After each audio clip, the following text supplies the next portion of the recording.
ఈరోజు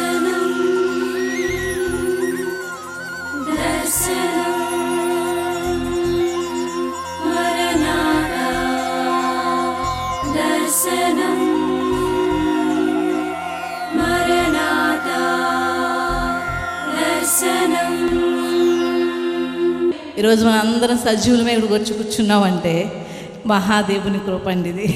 హల్లెలూయా. దేవుని సన్నిధి ఎంతో ప్రశస్తమైంది. అట్టి సన్నిధిలో మళ్ళా ఇన్ని రోజుల తర్వాత, ఇన్ని నెలల తర్వాత అని మందిరంలో కూడి ఆరాధన చేసే గొప్ప భాగ్యాన్ని, గొప్ప అవకాశాన్ని దేవుడు కల్పించినందుకు దేవదేవునికి స్తుతి స్తోత్రాలు చెల్లిచేస్తున్నాను. అందరూ బాగున్నారండి? అప్పుడు ఈ వైరస్ గురించి వింటున్నప్పుడు మనకు అనిపిస్తూ ఉండేది కదా. ఏమనిపించేది? భయం అనిపించేదండి? భయం అనిపించేదా? ఏంటి ఇలాగ ఉంది పరిస్థితి, కేసులు పెరుగుతున్నాయా, లేకపోతే బయటకు వెళ్ళొద్దంటున్నారు, ఎట్లాగ ఏంటని భయం అనిపించిందా? ఒక్కొక్కసారి ఆలోచన అనిపించిందా? కష్టకాలం, శ్రమకాలం. సాధారణంగా ఇంట్లో చిన్నపిల్లలకు భయం వేస్తుంది అనుకోండి, ఏం చేస్తారు? అమ్మనో నాన్నో గట్టిగా పట్టుకుంటారు, అవునా? పిరుగులు పడుతున్నప్పుడు, ఉరుము శబ్దం వినపడుతున్నప్పుడు, లేకపోతే ఆ పరిస్థితులు వాళ్ళకి భయం అనిపించింది, ఏదన్నా కొంచెం భయంకరమైన కళ వచ్చినప్పుడు ఏం చేస్తారు? వాళ్ళ మనసును మించి డాడీ పక్కలోకో అమ్మ పక్కలోకో వచ్చి గట్టిగా పట్టుకుని పడుకుంటారు. ఎందుకని వాళ్ళకి భయం వేస్తుంది. అమ్మ నాన్న మమ్మల్ని ఏం చేస్తారు? కాపాడతారు. అమ్మ నాన్న ఏం చేస్తారు? అమ్మ దగ్గర ఉంటే పర్లేదు నాకేమి, నాన్న దగ్గర ఉంటే భయం లేదని. అట్లాగే ఈ పరిస్థితిని మనం చూస్తున్నప్పుడు కొద్ది భయం అనిపించినప్పటికీ మన నాన్న, మన డాడీ ఉన్నాడు కదా. ఎవరా డాడీ? ఎవరండి? మన యేసు డాడీ ఉన్నాడు కదా. ఆ డాడీని ఎలా పట్టుకోవాలి? గట్టిగా పట్టుకోవాలి. భయం అనిపిస్తే అందుకనే పెద్దలు దైవజనం చెప్తా వచ్చేవారు. ఏమని తెలుసా? శ్రమ దేవుడికి దగ్గర చేయాలి. మనకు కలుగుతున్న ఇరుకు, మనకు కలుగుతున్న ఇబ్బంది, ఇవన్నీ ఏం చేయాలంటే అండి, దేవునికి దగ్గర చేయాలి. ఇప్పుడు ఈ లాక్డౌను దేవుడికి మనల్ని ఏం చేసింది? దగ్గర చేసిందా, దూరం చేసిందా? ఈ భయము, లేదా ఈ కష్టం, ఇరుకు, ఇబ్బంది, ఇవన్నిట్లో దేవుడు కాపాడాడు అనుకోండి. ఆ పరిస్థితుల్లో మన జీవితం దేవుడికి దగ్గర అయిందా, దూరం అయిందా? నేను అనుకుంటున్నాను కదా.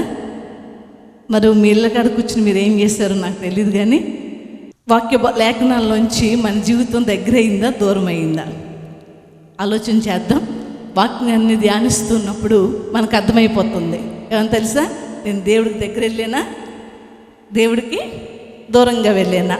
ఈ కలిగిన భయం, కలిగిన వైరస్, కలిగిన పరిస్థితులు, ఇవన్నీ నా దేవుడిని నేను హత్తుకునేలా చేసిందా, నా దేవుడిని ఎడబాసేలా నేను వ్యవహరించానా అనే సంగతిని, మన భక్తి ఏ స్థాయిలో ఉంది, మన భక్తి ఎలా ఉంది అనే సంగతిని వాక్య లేఖనాల్లోంచి, వెలుగులోంచి మనం ధ్యానం చేసుకుందాం. పరిశుద్ధ లేఖనాల్లోంచి మొదటి కీర్తన వాక్య భాగం ధ్యానం చేసుకుందాం. మొదటి కీర్తన చదువుకుందాం. దుష్టుల ఆలోచన చొప్పున నడవక, పాపుల మార్గమున నిలవక, అపహాసకులు కూర్చుండు చోట కూర్చుండక, యెహోవా ధర్మశాస్త్రమందు ఆనందించుచు దేవారాత్రము దాన్ని ధ్యానించువాడు ధన్యుడు. అతడు నీటి కాలువలో ఓర నాటబడినదై ఆకు వాడక తన కాలమందు ఫలమిచ్చు చెట్టు వలె నుండును.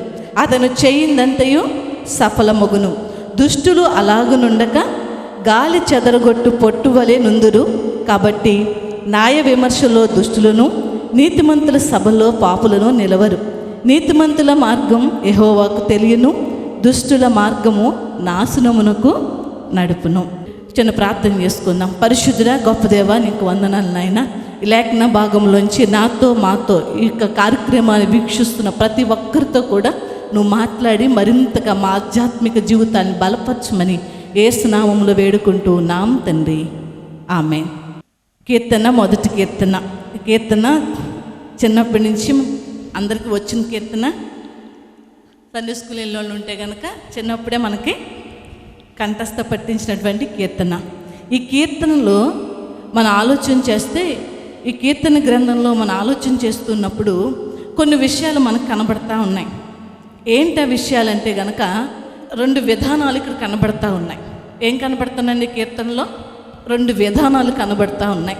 ఇంకొక మాటలో చెప్పాలంటే 2 వ్యక్తులు కనబడుతున్నారు ఈ కీర్తన భాగంలో. 2 వ్యక్తులు ఇక్కడ కనబడతా ఉన్నారు. అంత మాత్రం కాకుండా ఈ కీర్తన భాగంలో 2 మార్గాలు కనబడుతున్నాయి.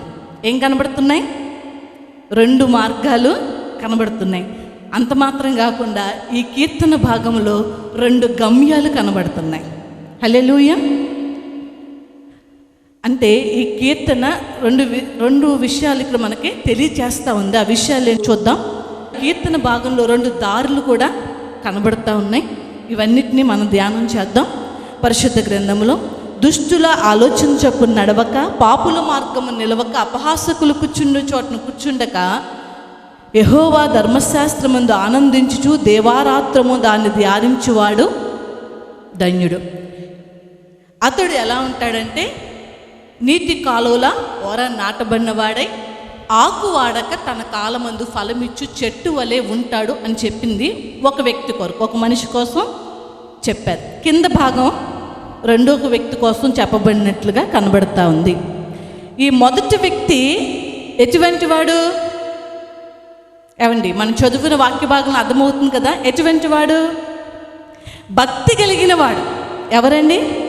భక్తి కలిగిన వారు. అంత మాత్రం కాకుండా దుష్టుల ఆలోచన చొప్పున నడవకుండా, పాపుల మార్గంలో నిలవకుండా, అపహాస్యకులు కూర్చున్న చోట కూర్చుండకుండా ఉన్న వ్యక్తి. అంత మాత్రమే కాకుండా యెహోవా ధర్మశాస్త్రమందు ఆనందించుచు దేవారాత్రమును కూడా ధ్యానిస్తూ ఉండేవాడంట. కొన్ని విడిచిపెట్టాడు, కొన్ని చేపట్టాడు. ఈ వ్యక్తి ఏం చేశాడండి? కొన్ని చేయకుండావి మానేశాడు, కొన్ని చేయవలసినవి చేసినట్లుగా ఇక్కడ కనబడుతూ ఉంది. ఒకసారి యేసయ్య అంట లూకా సువార్తలో కనపడుద్ది మనకు ఆ మాటలు. 11వ అధ్యాయంలో మీరు చూడొద్దు, తర్వాత ఇంటికి వెళ్ళాక చూసుకోండి. 23, 24 వచనంలో కనబడుతుంది. ఒక ఆమెకి దెయ్యం పట్టింది. అప్పుడు ప్రార్థన చేయగా ఆమెలో ఉన్నటువంటి దురాత్మ వదిలి వెళ్ళిపోయింది. వెళ్ళిపోయిన తర్వాత ఆ ఇల్లు ఎలా ఉందో తెలుసండి? చక్కగా, ఖాళీగా, నీట్గా, చాలా అందంగా ఉంది. చేయకూడనివి అంటే ఉండకూడని విషయాల్ని హృదయంలోంచి పంపేశారు. ఉండకూడని చీకటి బయటికి వెళ్ళిపోయింది. వెళ్ళిపోయిన తర్వాత ఆ ఇంట్లో ఏముండాలి? ఉండవలసినవి ఉండాలి. ఎందుకంటే పెద్దలు కూడా ఎప్పుడు అంటూ ఉండేవారు కదా, ఇంటిని ఎప్పుడు చీకటిగా వదిలిపెట్టకూడదని ఒక లైట్ వేయించేవారు. తెలుసా మీకు? చిన్నప్పుడు నేను వినేదాన్ని. ఇల్లు మాత్రం చీకటిగా ఊరు వెళ్ళిపోయినా సరే నైట్ మాత్రం ఇంట్లో లైట్ వెళ్ళగానే వేసేసి బెడ్ లైట్ అన్నా చిన్న లైట్ అయినా వేసి వెళ్ళేవారు. ఎందుకంటే ఇంట్లో చీకటే ఉండకూడదని. అయితే ఆ ఇల్లు మాత్రమే కాదు కానీ ఈ ఇల్లు, ఏ ఇల్లు? హృదయం అనే ఇంటిలో చేయకుండావి మానేస్తాం. ఏంటవి? దుష్టులు ఆలోచన చొప్పున నడవట్ల. మానేశారా? మానేసామా? మానేస్తాడు. ఈ వ్యక్తి మానేస్తాడు. పాపుల మార్గమున నిలవటం మానేస్తాడు. అపహాసకులు కూర్చున్న చోటను కూర్చోవడం మానేవలసినవి మానేశారు. మానేసిన తర్వాత ఏం చేయాలి? హృదయాన్ని ఖాళీగా పెట్టుకుని కూర్చోకూడదు. హృదయాన్ని ఖాళీగా పెట్టుకుని కూర్చోకుండా ఏం చేయాలంట? ధర్మశాస్త్రాన్ని ధ్యానించాలి. కానీ ఆ లూకా సువార్తలో ఆ వ్యక్తి ఏం చేశాడంటే దురాత్మ వదిలి వెళ్ళిపోయిన తర్వాత ఏం చేశాడంటే ఖాళీగా చక్కగా పూర్వం అయితే అలికి కడిగి దాన్ని చక్కగా పెట్టుకుని భద్రంగా కూర్చున్నాడు. కూర్చున్నప్పుడు కొన్ని రోజుల తర్వాత ఆ దురాత్మ అంట వచ్చి ఒకసారి ఆ ఇంటిని చూసిందంట. ఏది? వదిలి వెళ్ళిపోయింది కదా, నేను విడిచి వచ్చేసిన ఇల్లు ఎలా ఉందో అని చూడటానికి వెళ్తే ఖాళీగా, చాలా అందంగా, చాలా నీట్గా ఉందంట. చక్కగా ఉంటే అదంట మరి దానికంటే చెడ్డమైనటువంటి మరి 7 దెయ్యాలు తీసుకొచ్చి ఆ ఇంట్లోకి కూర్చోబెట్టిందంట. కారణం ఏంటి? చేయకుండావి మానేశాడు. వదిలిపెట్టవలసినవి వదిలిపెట్టేశారు. వదిలిపెట్టేసిన తర్వాత ఏం చేయాలి? చేయవలసినవి చెయ్యాలి. ఏం చేయాలి? యెహోవా ధర్మశాస్త్రమందు ఆనందించుచు దేవారాత్రములు దాన్ని ధ్యానించేవాడు ధన్యుడు. హల్లెలూయా. అంటే ఈ వాక్యాన్ని మనం ఏం చేయాలి? హృదయంలో ఉంచాలి. అందుకని యోహాను సువార్తలో ఉంటుంది, మొదటి అధ్యాయం 1వ వచనంలో, ఆది యందు వాక్యం ఉండెను, వాక్యము దేవుని యొద్ద ఉండెను, వాక్యము దేవుడై ఉండెను. ఆ వాక్యము ఎక్కడుండాలి? నువ్వు కడుక్కున్నావే నీ ఇంటిని అందంగా, ఆ కడుక్కున్నటువంటి ఇంటిలో మనం కడుక్కున్నాం కదా, ఆ కడిగినట్టు ఇంటిలో ఏముండాలి? ఆ వాక్యము నివాసం చేయాలి. హల్లెలూయా. ఏం చేయాలండి? ఆ వాక్యము నివాసం చేయాలి. వాక్యం నివాసం చేయాలంటే ఎలాగ తెలుసా? ఇక్కడ వాక్య భాగం చెప్తుంది, యెహోవా ధర్మశాస్త్రమునందు ఆనందించాలి. దివారాత్రములు దాన్ని ఏం చేయాలంటండి? ధ్యానించాలి. అందుకనే యూదులు, ఇశ్రాయేల్ ప్రజలు ఏం చేస్తారంటే చిన్ననాటి నుంచి వాళ్ళ పిల్లలకి 10 ఆజ్ఞల్ని, ఆ ధర్మశాస్త్రాన్ని ఓకే బోధిస్తూ ఉంటారు. ఎందుకని? వారి హృదయంలో అవి నివసించాలి. ఆ హృదయంలో అవి నివసించాలి. ఈరోజు మనం ఏం చేస్తున్నాం? ఏం నేర్పించాలి? వాక్యాన్ని. సరే, పిల్లల సంగతి పక్కన పెడితే పెద్దలమైన ఎవరమైనటువంటి మనందరూ ఉన్నాం కదా, పెద్దలు ఉన్నారు, ఎవరు ఉన్నారు, మీరందరూ కూడా ఏం చేయాలి? వాక్యాన్ని ధ్యానించాలి. మీకు వాక్యాన్ని ధ్యానించడం వల్ల కూడా టీవీలో చూస్తూ వచ్చాను, ఒక విషయాన్ని చూస్తూ వచ్చాను. ఇప్పుడు వైరస్ వచ్చింది కదా, ఈ కరోనా వైరస్. దాని నుంచి కాపాడబడాలంటే కొన్ని విషయాలను అక్కడ చెప్తా ఉన్నారు. ఏంటంటే నిమ్మకాయని తీసుకోవాలి, 12% ఎంతో చెప్తున్నారు. మామిడికాయని తీసుకోవాలి, పైనాపిల్ని తీసుకోవాలి.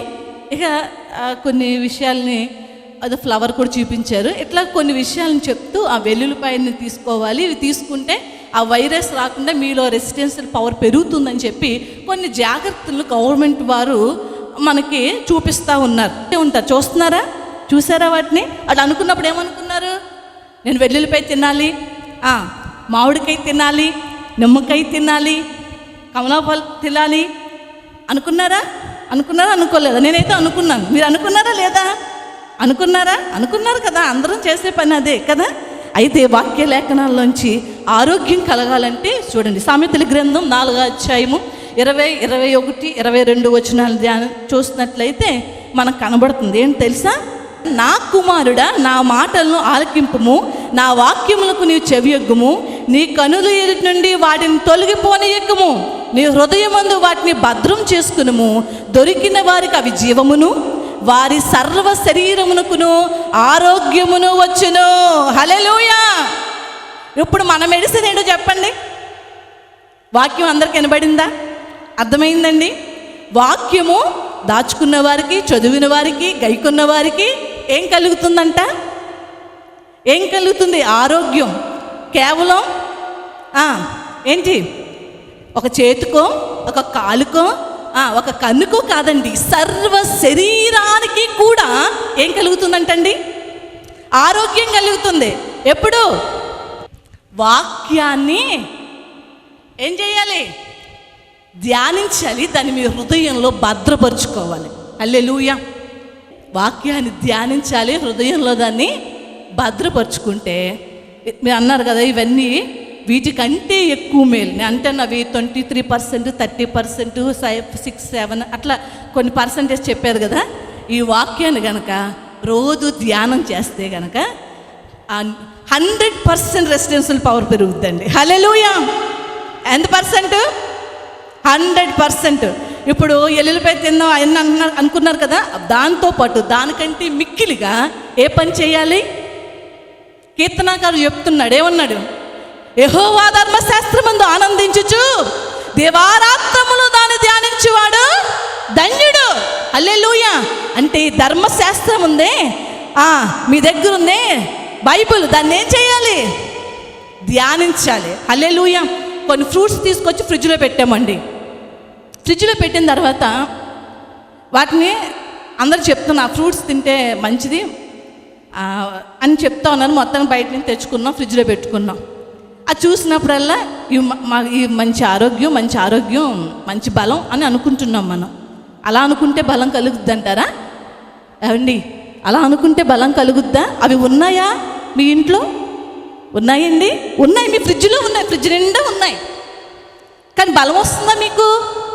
మీ సెల్ఫ్ నిండా బైబిల్స్ ఉంటున్నాయి, మీ సెల్ఫ్ నిండా కీర్తన బుక్స్ ఉంటున్నాయి, మీ సెల్ఫ్ నిండా వాక్యానికి సంబంధించినటువంటి బుక్స్ ఉంటున్నాయి. తద్వారా మీకు బలం కలుగుతుందా? ఏమండి, కలుగుతుందంటారా? ఫ్రిడ్జ్లో తెచ్చుకు పెట్టుకున్న ఫ్రూట్స్ వల్ల మీకు బలం వస్తే కనుక సెల్ఫ్లో ఉన్న వాక్యం వల్ల కూడా మీకు బలం వస్తుంది. ఏమండి, వస్తుందా? ఎప్పుడు వస్తుంది? ఆ ఫ్రూట్లో ఉన్నటువంటి ఆ బలం కానీ, ఆ రుచి కానీ మీకు ఎప్పుడు తెలుస్తుంది? దాన్ని తీసి కోసి పిండి తాగితే అప్పుడు మీకు ఏం కలుగుద్ది? ఏం కలుగుతుంది? శక్తి కలుగుతుంది కదా, అవునా కదా? అవునా, అంతేనా? అలాగే వాక్యాన్ని అండి, బైబిల్ని తీసుకెళ్ళి కిటికీలో పెట్టడం కాదు, సెల్ఫ్లో తుడిచిపెట్టడం కాదు. ఆ బైబిల్ని, ఆ వాక్యాన్ని ఏం చేయాలి? తినాలి. వాక్యాన్ని ఏం చేయాలండి? తినాలి. తింటే ఆ రుచి, ఆ తీపి దొరుకుద్దండి. హల్లెలూయా. తిన్నంత వరకు ఎంతమంది చెప్పినా దాని తీపి మీరు పట్టుకోలేరండి. అది మీరు అనుభవించలేరు దాని రుచిని. దాని తీపి ఎప్పుడు అర్థమవుతుందో తెలుసా? ఆ పండు కోసి తింటే ఆ తీపి, ఆ శక్తి ఎలా దొరుకుతుందో ఈ బైబిల్ని ఏం చేయాలి? చదివితే, ధ్యానిస్తే, దీన్ని గైకుంటూ ఉంటే దీంట్లో ఉన్న రుచి ఉంటుంది చూడండి, మాధుర్యం అంటాడు దావీదు. అంటాడు ఎలా అని తెలుసా? నీ వాక్యాన్ని నేను ధ్యానిస్తూ ఉంటే కొవ్వు మెదడు దొరికినట్లుగా ఉందయ్యా నాకు. హల్లెలూయా. అంటే ఆయనకు ఆ కొవ్వు మెదడు అంటే తలకాయ మాసం చాలా ఇష్టం అనుకుంటే దావీదు గారు. అందుకని వాక్యాన్ని దాంతో పోల్చి చెప్తున్నాడు. నాకు అలా అంత తృప్తిగా ఉంది వాక్యాన్ని చదువుతూ ఉంటే, ధ్యానిస్తూ ఉంటే నా పడక మీద. మనకి ఎలా ఉంది? పాస్టర్ గారండి అంత మాట యవనస్తులు అనుకుంటున్నారా? బైబిల్ చదివారమ్మా, చదివారా ఈరోజు అని అడుగుతారు కనబడితే. లేకపోతే మందిరంలో బైబిల్ చదువుతున్నారా? చదవండి అంటారు అనుకుంటున్నారేమో మీరు. ఒకవేళ ఎందుకు అనుకుంటున్నారు తెలుసా? మీకు ఆ తీపి తెలదు. ఇంకా తీపి తెలిస్తే ఎలా ఉంటుందో తెలుసా? చదివే కొద్దీ ఇంకా ధ్యానించాలి. దాన్ని అసలు వదిలిపెట్టబుద్ధి అవ్వదు. ఇంకా ఏదో నేను తెలుసుకోవాలి, ఇంకా నేనుతో దేవుడు మాట్లాడాలి, ఇంకా పరిశుద్ధాత్ముడు నన్ను తన ఆత్మశక్తితో నింపాలి, తన బలంతో నింపాలి, తన మహిమ నేను నింపబడాలి అని ఆ వాక్యపు లోతుల్లోకి వెళ్తారు. ఆ తీపి దొరుకుతుంది. అమ్మ అంటది, రేపు టిఫిన్ పెడతాను రానా అంటే, ఉన్న మీద ఒకటి చదివేసి వస్తానంటాడు. ఎప్పుడు? వాక్యాన్ని తీపి తెలిస్తే. లేదనుకోండి, టిఫిన్ తిన్నాక చదువుతానులే, లేకపోతే మధ్యాహ్నం చదువుతా, లేకపోతే సాయంత్రం రేపు చదువుతా. ఇక ఎందుకో తెలుసండి? తీపి తెలదు. మరి ఈరోజు వాక్యాన్ని ఎంతమంది ధ్యానిస్తున్నారు? మీరే ఆలోచన చేసుకోండి. భక్తి కలిగిన వారు అయిన వారు అంటే యేసయ్య భక్తి చేస్తున్నవారు, వారి నీతిని కాపాడుకోవాలంటే, వారి యథార్థతను కాపాడుకోవాలంటే, వారి పరిశుద్ధతను కాపాడుకోవాలంటే, ఇంకా చెప్పాలంటే మీ ఆరోగ్యాన్ని మీరు కాపాడుకోవాలంటే ఏం చేయాలి? వాక్యాన్ని చదవాలి, ధ్యానించాలి, గైకొనాలి. హల్లెలూయా. ఇవన్నీ మనకి కలుగుతాయి. ఇవన్నీ నేను చెప్పేనే 119 కీర్తనలో ఉంటుంది. ఏమంటే తెలుసా? వాక్యాన్ని ఎవరైతే కై ఉంటారో, ధ్యానిస్తారో వారంట పాపానికి దూరంగా ఉంటారంట. పాపము చేయనివ్వదంట వాక్యం, మీలో ఉన్న వాక్యం. ఎప్పుడైతే పాపం మీరు చేయకుండా ఉంటారో మీరు ఎలా ఉంటారు? దేవునికి ఇష్టలుగాను నీతిమంతులుగా ఉంటారు. మీరు అలాగ ఉండాలంటే కనుక మిమ్మల్ని అలా ఉంచేదేంటో తెలుసా? ఏది? ఈ దేవుని మాటలు. హల్లెలూయా. ఈ దేవుని మాటలు మీ హృదయంలో ఉంటే పాపానికి మిమ్మల్ని త్వరపెట్టనివ్వదు. పాపానికి నువ్వు ఎవరైనా పిలుస్తూ ఉంటే వెళ్ళకని వెనక పెట్టుకుని మీ చేతిలో మీ కాళ్ళు పట్టి వెనకలాగేస్తుందండి. హల్లెలూయా. ఎందుకో తెలుసా? వాక్యము మీ పాదములకు దీపం అని చెప్పి, మీ త్రోవలకు వెలుగై ఉందని చెప్పి దేవుని వాక్య గ్రంథం బోధిస్తూ ఉంది. హల్లెలూయా. నువ్వే చీకట్లో పడిపోవు అంటే, నువ్వే పాపములో పడిపోవు. నువ్వు పాపము చేయకు, నీ ఆలోచనలు కాస్తుంది. చాలామంది పెద్దలు ఉన్నారు అనుకోండి, అమ్మ నాన్న లేకపోతే తాతయ్య సంథింగ్ ఎవరైనా ఉన్నారు అనుకోండి, వాళ్ళు ఏం చేస్తారు? మన చేతులతో చేసే పాపం, మన క్రియలతో చేసే పాపం వాళ్ళ కళ్ళ ముందు కనబడుతున్నాం కదా, ఏమంటారు? వెంటనే 2 వాయించి లేకపోతే 2 మాటలని అది చేయకుదరా అని మనం గద్దిస్తే మనం ఏం చేస్తాం? మానేస్తాం. కానీ మన ఆలోచనలు వస్తాయి, పాపపు ఆలోచన, మన తలంపులు వస్తాయి, పాపపు తలంపులు కదా. వాటిని రాకుండా లేదా వచ్చిన వాటిని అవి చేయకుండా వాటిని పారదోలాలంటే, వాటిని మన హృదయంలోంచి దూరపరచాలంటే కనుక నువ్వేం చేయాలో తెలుసా?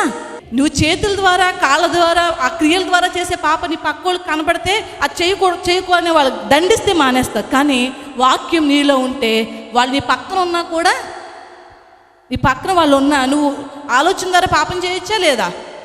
పెద్దోళ్ళు ఉన్నారనుకోండి, ఆలోచన ద్వారా పాపం చేస్తున్నారా లేదా? హృదయ తలంపుల్లో వస్తుందా లేదా మీకు పాపపు యోచనలు? వస్తున్నాయి, రావట్లేదు. ప్రతి వ్యక్తికి వస్తాయండి. మీరు నేను ఏ భేదం లేదు, అందరికీ వస్తూ ఉంటాయి. వస్తున్నాయా? వస్తాయి. కానీ వాటిని మీరు అధిగమించాలంటే ఏంటి మార్గం? అమ్మా నాన్న ఎంతవరకు చూస్తారు?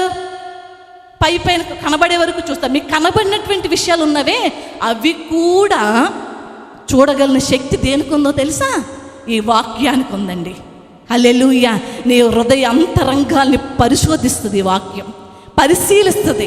నీలో ఉన్న చెత్త, నీలో ఉన్న చీకటి, నీలో ఉన్నటువంటి రోత బ్రతుకుని సరిచేసేస్తుంది ఈ వాక్యం. హల్లెలూయా.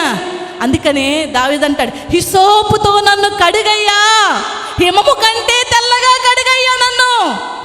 ఏది కడుగుద్ది మిమ్మల్ని అండి? హిమము కంటే తెల్లగా ఏది కడుగుద్దండి? వాక్యం కడుగుద్ది. హల్లెలూయా. ఏం కడుగుద్ది? వాక్యం కడుగుద్ది. అందుకనే ఈ కీర్తనలో ఈ భక్తుడు చెప్తున్నాడు, యెహోవా ధర్మశాస్త్రమందు ఆనందించాలి. దాన్ని ధ్యానిస్తూ ఉంటే ఎంత ఆనందమో తెలుసండి. మీకు ఒకటి తెలుసా? ఇటువంటి భయంకర పరిస్థితుల్లో సహితం మనం ఆనందించగలుగుతున్నామంటే గనక నేను ఖచ్చితంగా చెప్పగలను. ఎవరు ఆనందించగలరో తెలుసండి? ఆస్తి ఉన్న వాళ్ళు ఆనందిస్తున్నారంటే కాదు. అన్ని ఫెసిలిటీస్ ఉన్నవారు ఆనందించగలుగుతున్నారంటే కాదు.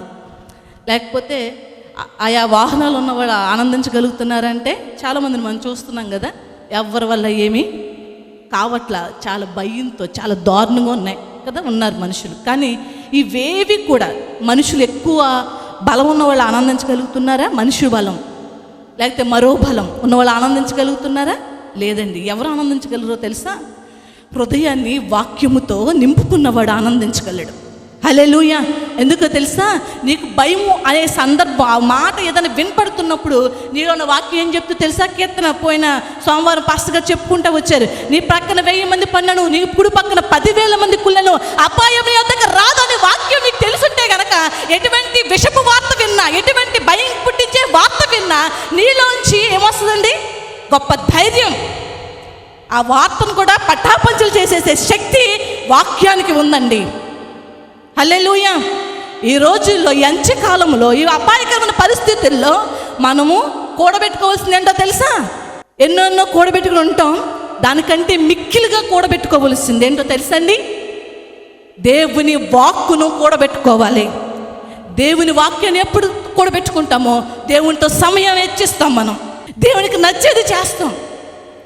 ఎప్పుడైతే దేవునికి ఇష్టలుగా ఉంటామో దేవుని యొక్క సంరక్షణ మనకు కలుగుతుంది, దేవుని కాపుదల మనకు కలుగుతుంది. వాక్య భాగంలో మనం చూసినట్లయితే సామెతల గ్రంథంలో 3:2 దీర్ఘాయువును సుఖజీవంతో గడుపు సంవత్సరములు శాంతిని కలగజేయును మీకు. హల్లెలూయా. ఏం కలగజేస్తుందంటండి? ఆరోగ్యమే కాదు, దీర్ఘాయువు. ఇంకేంటంటండి? దీర్ఘాయువు. ఎవరైనా ఇస్తారా దీర్ఘాయువునండి? దీర్ఘాయువుని ఎవరైనా ఇస్తారా? ఏది కలగజేస్తంట? ఏది కలగజేస్తే దీర్ఘాయువు? నువ్వు వాక్యాన్ని చదవడం, దాన్ని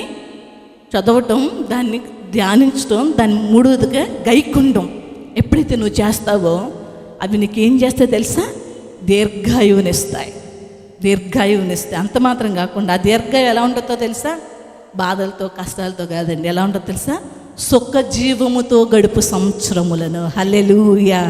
హల్లెలూయా. ఏంటండి?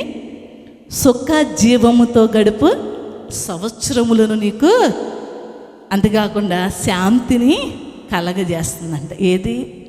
వాక్యం. ఏదండి? వాక్యం.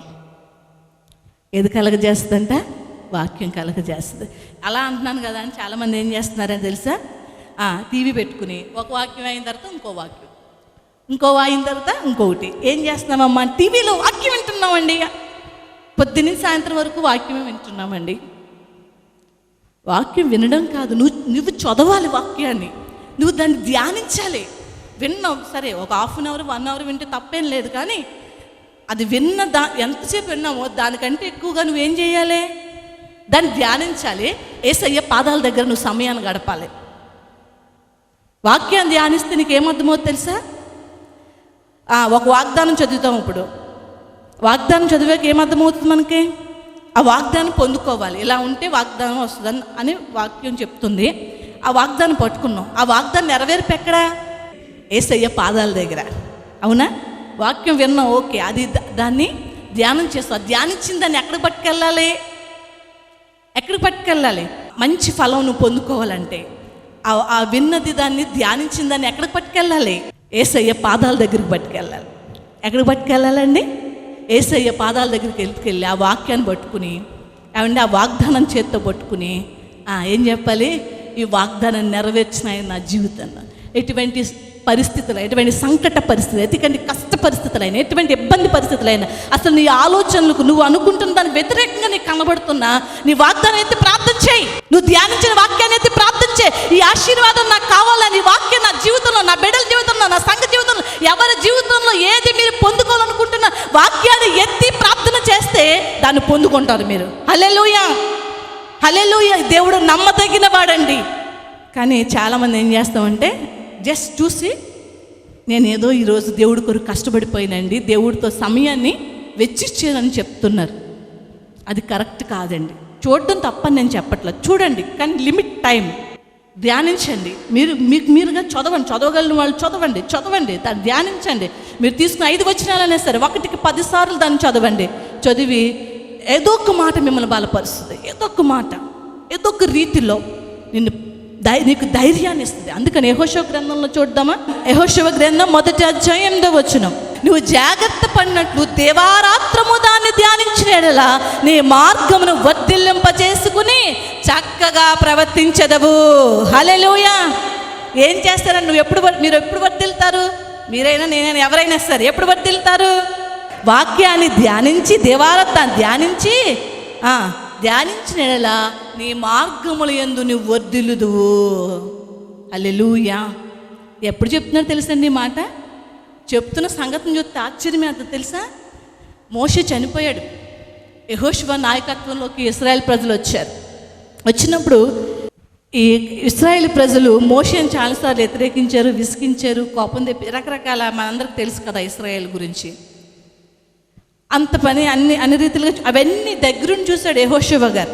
చూసి ఇప్పుడు ఇశ్రాయేల్ నడిపించవలసిన బాధ్యత తన భుజాల మీద పడినప్పుడు వణుకుపోతున్నాడు, భయపడిపోతున్నాడు. అయ్యో బాబోయ్, నేను మొయ్యలేనంత బరువు నా నెత్తి మీదకి వచ్చి పడిపోయింది అని ఒక గజగజ వణుకుపోతూ, భయపడిపోతూ, పిరుకోళ్ళలాగా ఆందోళన చెందుతూ కలవరపడుతూ ఉన్నాడు. అప్పుడు దేవుడు చెప్తున్నాడు, ఏమని తెలుసా? నెబ్బరం కలిగి ధైర్యంగా ఉండువు. మోషేకి నేను ఎలాగో తోడయ్యున్నాను, యెహోషువ నీకు నేను అలాగే తోడయ్యాను. అయితే నువ్వు బోధించేటప్పుడు తప్పుపోకుండా, లేకపోతే నీ మార్గాలు తప్పుపోకుండా, నీ మాటలు తప్పుపోకుండా, నువ్వు బోధిస్తున్నటువంటి నీ ప్రజలు తప్పుపోకుండా నువ్వేం చేయాలంటే ఏం చేయాలి? వాక్యం దేవారాత్రులు ధ్యానించు.